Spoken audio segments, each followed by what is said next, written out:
your emails. I sent some feedback. I sent you a feedback, sent you an email regarding your literature review. Have you had a chance to see? Okay. No, because. Okay.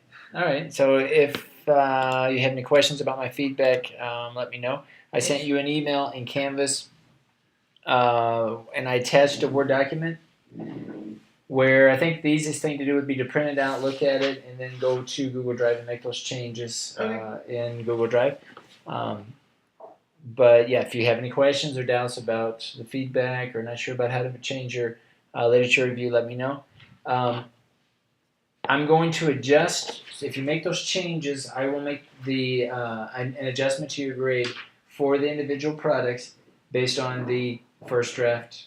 So even though if you're not happy with your grade now, if you improve it based on the feedback and the comments by the first draft on May 23rd, then I will adjust all the individual grades. Okay. So don't be too concerned about the grade at this point, as long as you improve it and try. We can again discuss it, throughout the semester if you have doubts or questions, either in the tutoring session or via email. Okay. All right. So let's start now thinking about your instruments. So let me open up your document here.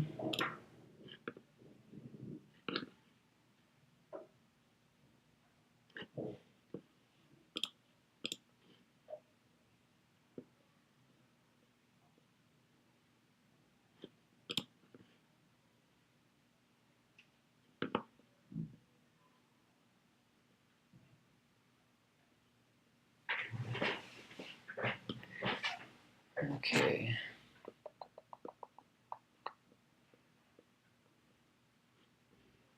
Okay, now do you have an idea where you want to do your research? Yeah, I was thinking about interviews teachers and observing them. See, the interview is to know which strategies they use to teach pronunciation, and then observe them to see how they implement those strategies. Okay. What age group are you thinking about, or what school are you thinking about? Here. Okay. The extension courses. Extension. Okay. And so, how many different teachers? I was thinking maybe three teachers. All right, and so probably a questionnaire about how they teach pronunciation. Yeah. Now, let's see. And okay, and then you'll maybe an observation sheet. Yes. Have you put anything together yet as far as instruments? No. Okay. So observation sheets. What else? Maybe. And maybe an interview guide. You'll be doing an interview. Yeah, interviews. All right. So maybe an interview guide.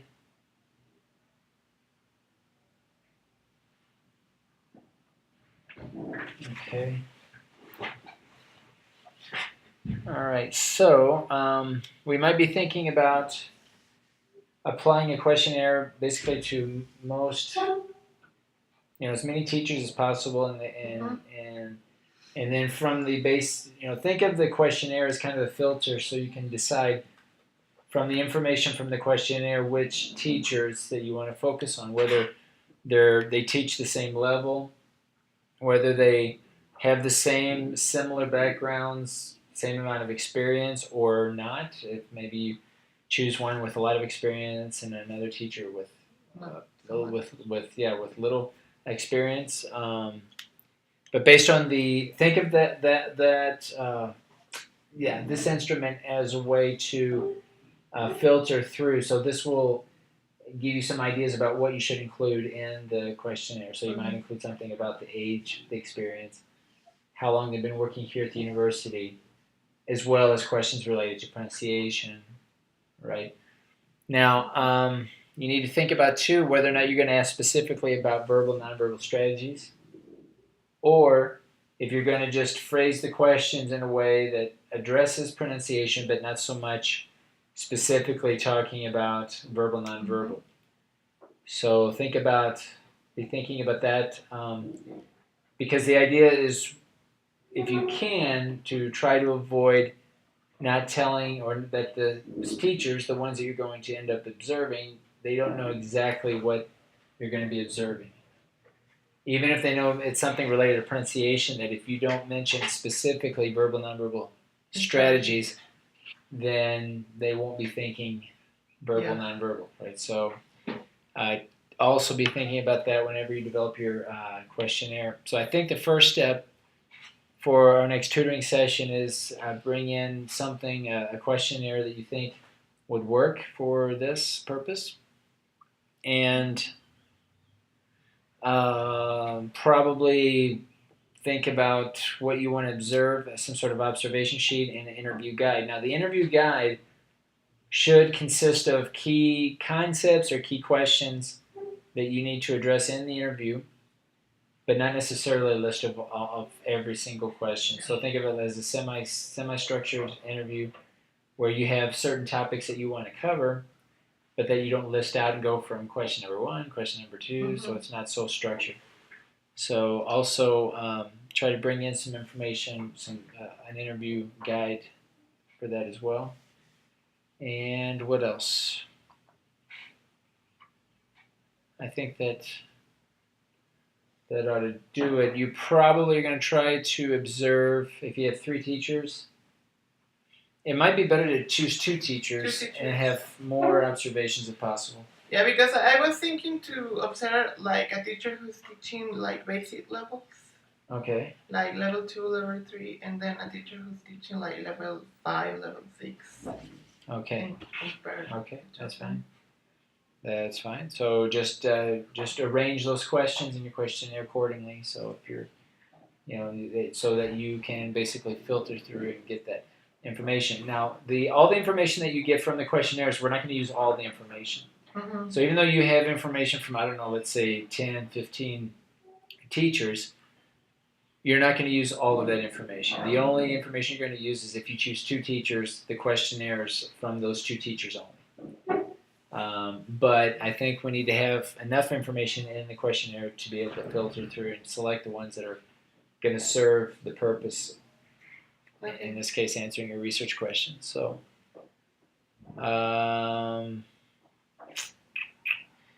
also you might want to include when they teach, so whether they teach on Saturdays or during the week, so you can also try to plan your observations if you're available, if it's easier for you on Saturdays, or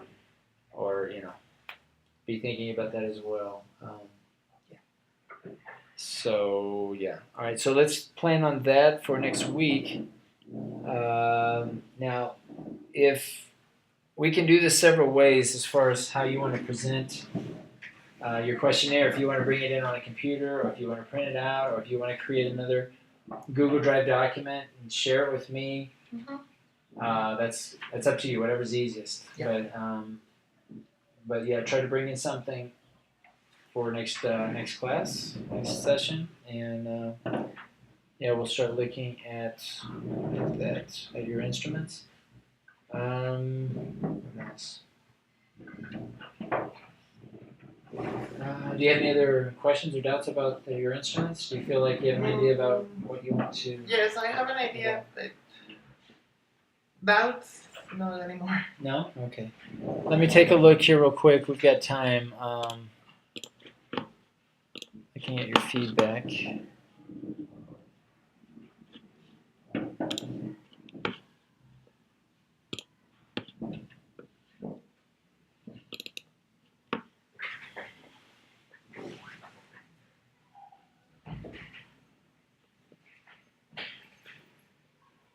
Okay.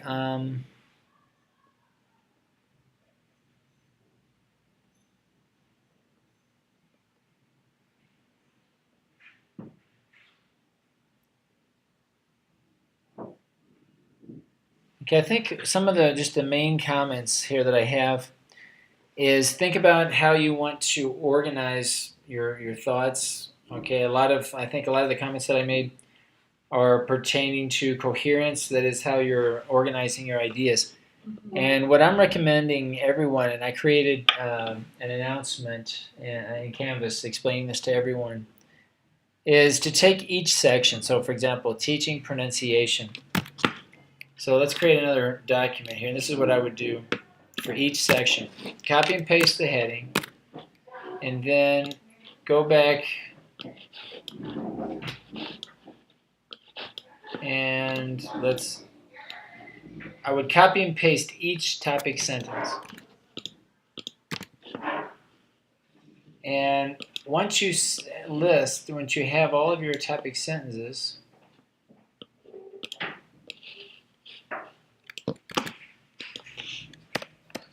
list them out like this, okay, and then read through each topic sentence.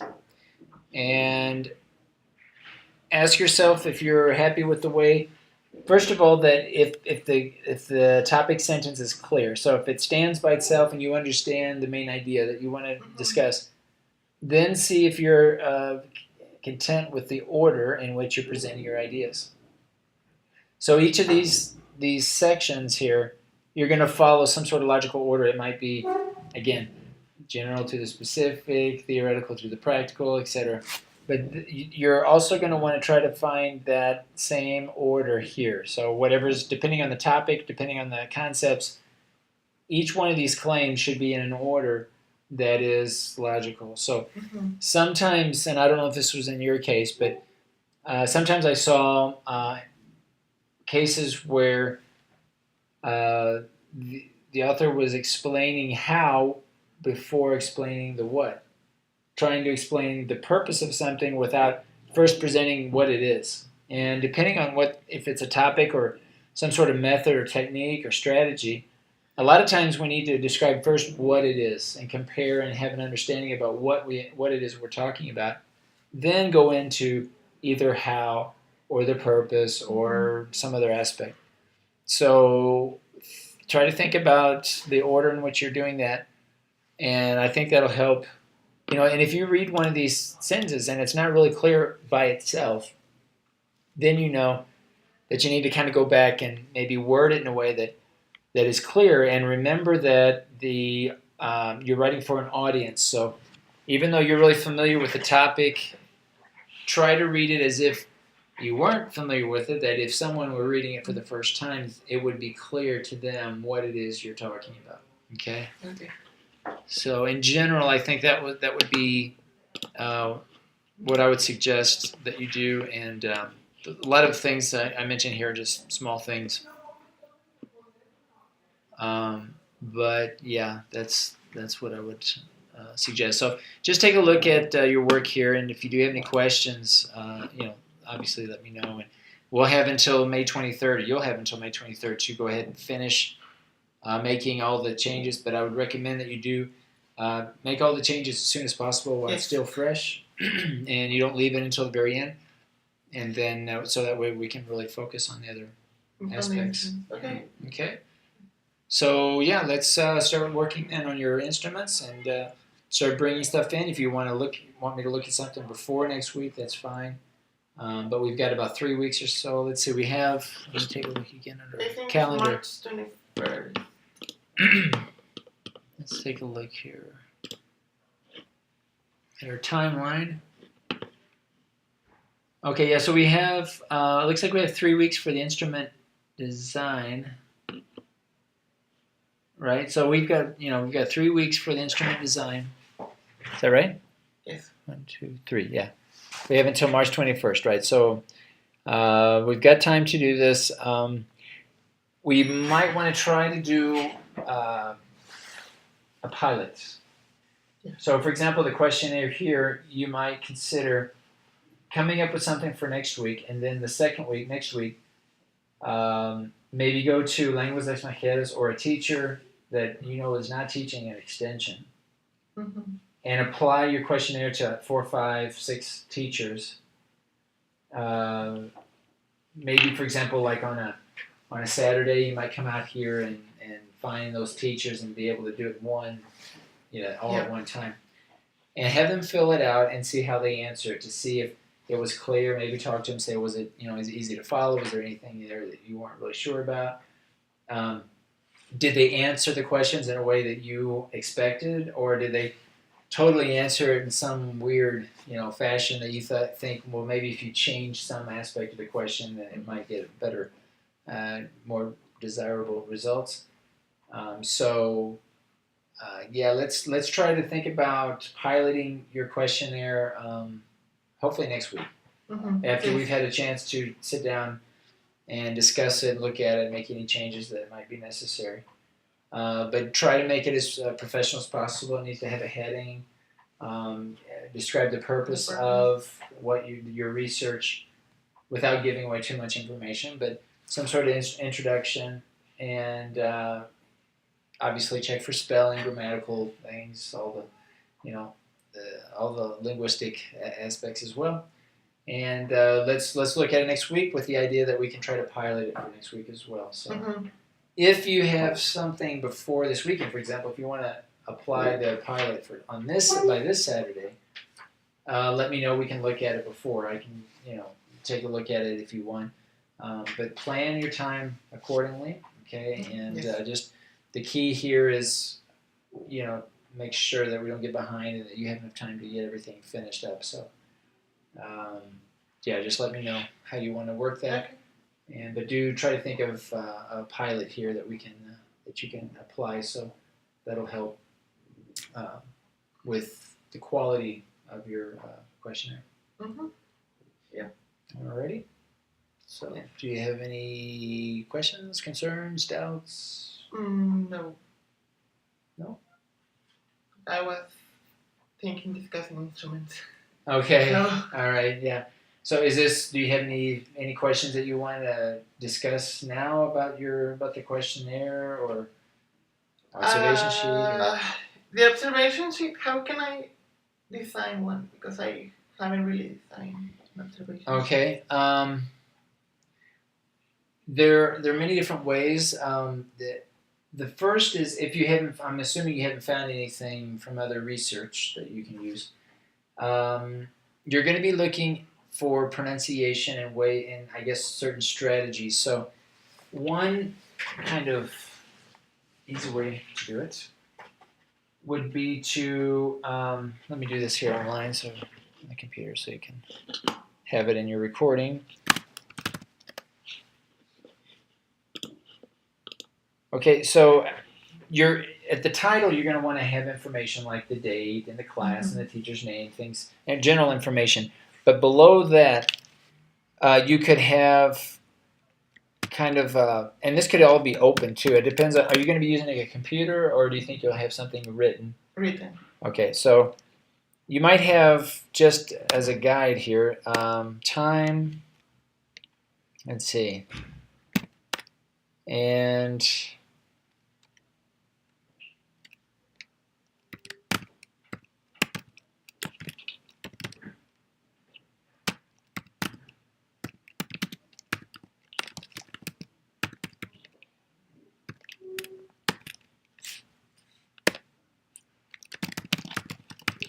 okay.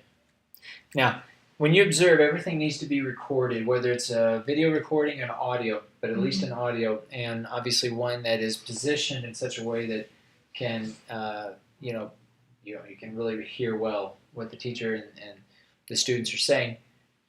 But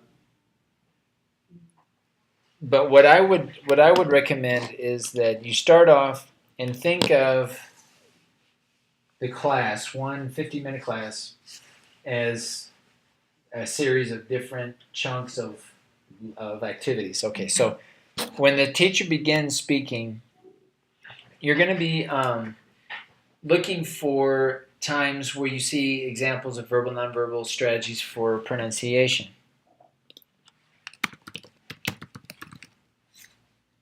All right, so when you see examples of this, I would recommend putting some sort of start time. And when I say start time, you look at your watch, so make sure you have a watch or you know exactly what time it is.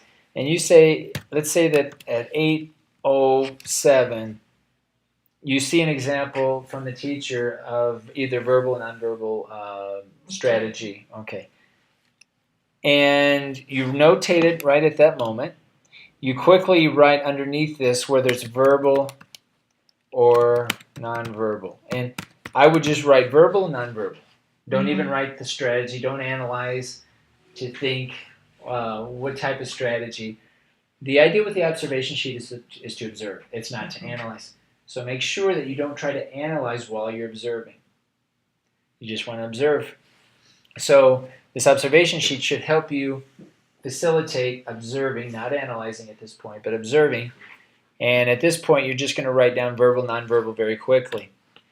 And as the teacher is doing this verbal, nonverbal example or strategy, you want to describe what is going on.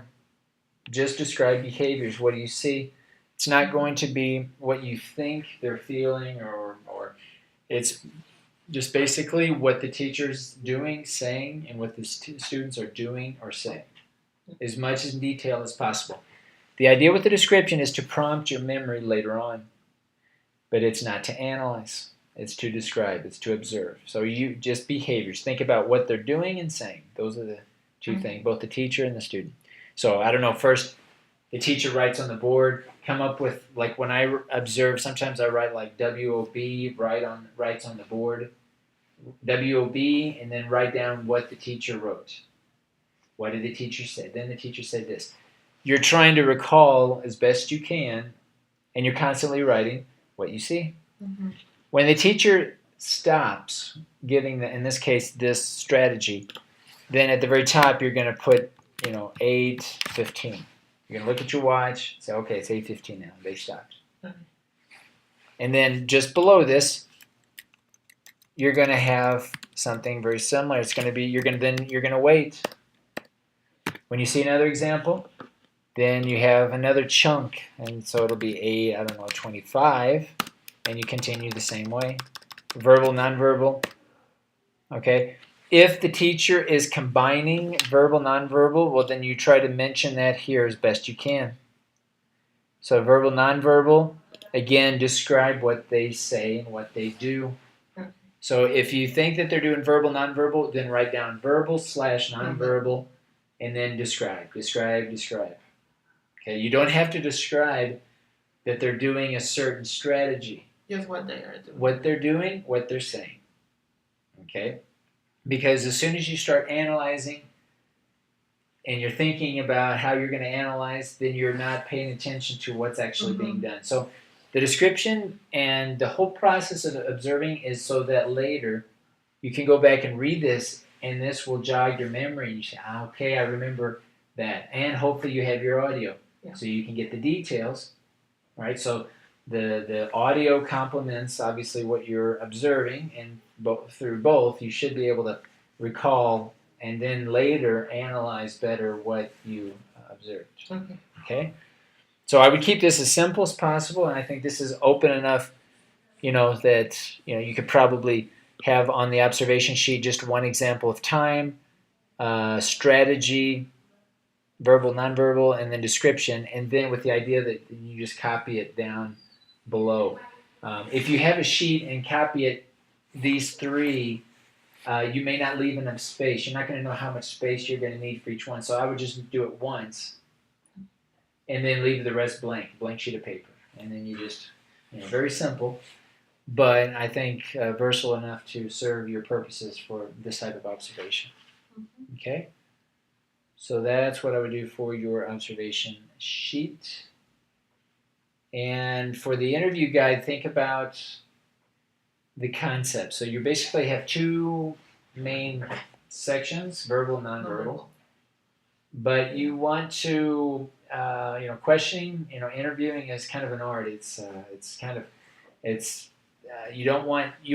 I would start by making it as conversational as possible. You want it to make it sound like you're just having a casual conversation instead of an interrogation, right? So just say, okay, well, how do you think the class went today, right? Talking, and then you may mention, okay, I noticed this happened in your class.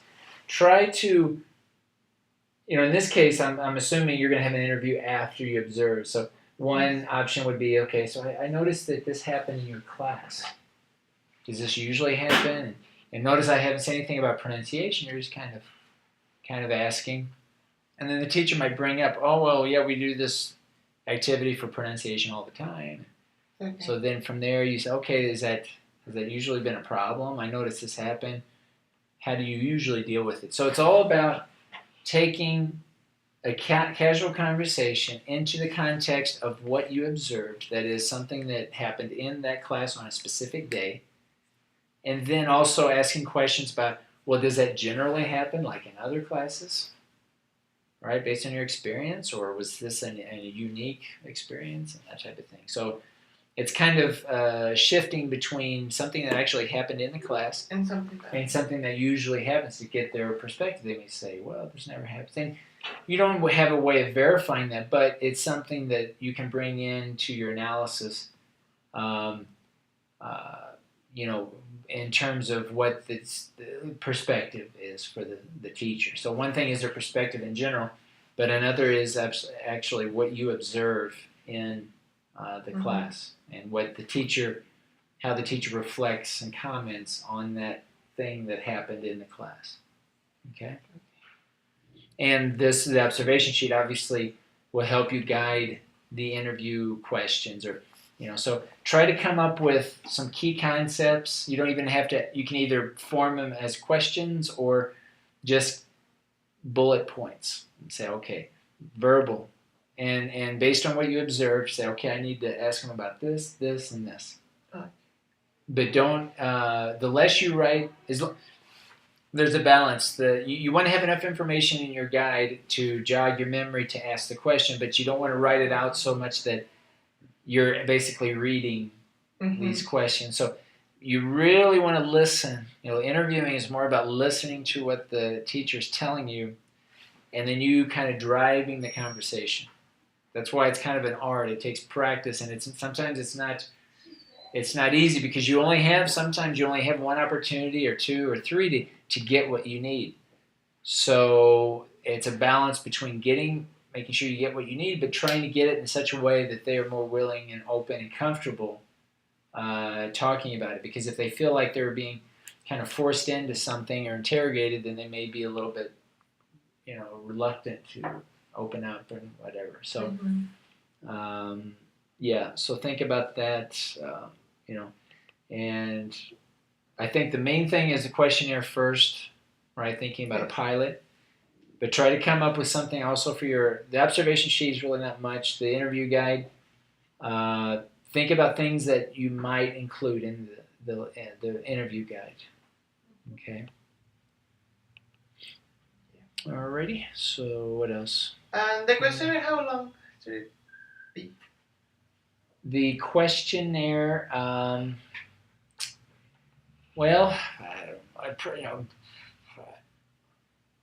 it's going to be. I would think of a questionnaire in terms of how long do you think it would take a teacher to complete it, and I would say that it shouldn't take them much more than 15 minutes or so to take the questionnaire. Okay.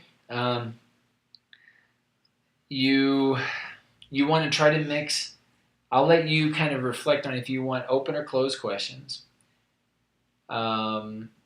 Think about what your research questions and what you want to try to achieve from your research questions, and what type of teacher you need to observe. And just think in terms of how long you think it will take them. So if you did like 5 questions, closed questions, it would take them like 2 minutes to do. It would be very quick. So you don't want it to be too short, right? But you also don't want them to take a lot of time to do it. So I would shoot between 10 to 15 minutes, and you decide how many questions should be open and closed, and then we'll look at it and see. Okay. And that's another thing too. When you pilot, you want to time the teachers. How long does it take them to actually complete it?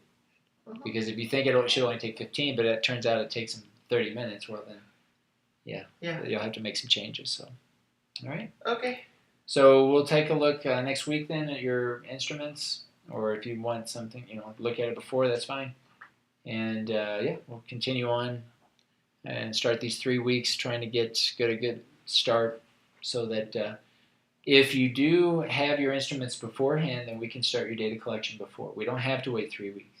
Okay. So if you have everything ready to go in 2 weeks, We can start. then you have another extra week to collect the data. So it's pretty much at this point, I'm going to go with your pace, depending on what you give me and what we talk about, and with the idea that we could have, if you think you need more time with the data collection, we can certainly do that. Okay. Okay. Yeah. All right, Gerardo. We'll see you then next week. Monday. Take a look at my feedback Yes. and let me know if we need to discuss something or send me an email. Mm-hmm. All right. Okay. All right. Thank you. You're welcome.